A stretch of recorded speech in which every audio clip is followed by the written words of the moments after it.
Abu Dhabi हो, Dubai Dubai हो, इनका नाम विश्व में ऐसे ही नहीं लिया जाता है। जैसे ही खबर आई कि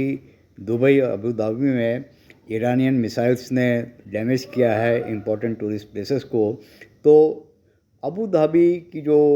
टूरिज़्म और कल्चर मिनिस्ट्री है, उन्होंने एक आदेश जारी किया है जिसमें ये कहा गया है कि यदि आपकी फ़्लाइट या आप जो डिपार्ट होने वाले थे वहाँ से और आपकी एयरलाइन कैंसिल हो गई है और आप वहाँ पर स्टक हो गए हैं, तो आप वहाँ पर होटल में तब तक रह सकते हैं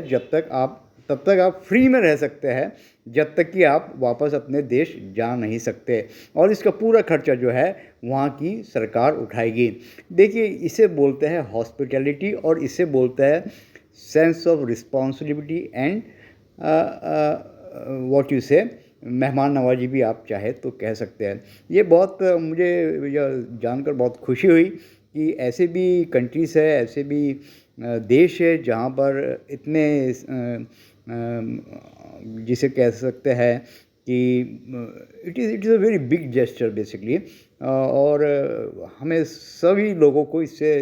प्रेरणा लेना चाहिए, सीखना चाहिए कि देखिए, आप जब कोई आदमी फंसता है तो उसका एक्सप्लॉयटेशन नहीं करना चाहिए, क्योंकि ऐसे में कई बार क्या है, होटल्स वगैरह जो है किराया काफ़ी गुना बढ़ा देती है, जिससे कि यात्रियों को पहले ही बेचारे दुखी रहते हैं, वो और ज़्यादा दुखी हो जाते हैं। So I really appreciate this action by the Abu Dhabi and Dubai, जो है वहाँ की जो मिनिस्ट्री है जिसे department of culture and tourism भी कहा जाता है, उन्होंने यह जो निर्णय लिया है। आप जो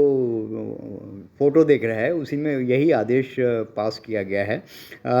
चूँकि यह हमने सोशल मीडिया से उठाया है, to confirm it better contact the required ministry and culture. एक जो दूसरी एडवाइजरी जिसके बारे में हम बात कर रहे हैं, यह जो है इंडियन गवर्नमेंट ने दी है, and this is related to all the national foreign nationals who are in India. तो उन लोगों का वीज़ा जो है एक्सटेंड कर दिया जाएगा, so that they don't again face any penalty or what you say is illegal, you can say, stay in the country. So they can remain in the country with proper authority and legality. So I think this is a very good step by the Ministry of External Affairs, and again this is also appreciable and at least shows the sensitivity of the Indian government towards your foreign nationals and tourism. तो ये जो दोनों मैंने जैसे ही इनको देखा, सो I felt very good. एक country जो अपने वहाँ पे जो टूरिस्ट स्टक हो गए हैं उनको होटल वगैरह फ्री, लॉजिंग बोर्डिंग दोनों फ्री दे रही है, and the government will bear that cost, और दूसरा जो है इंडियन गवर्नमेंट वीज़ा एक्सटेंड कर रही है। Thank you for watching.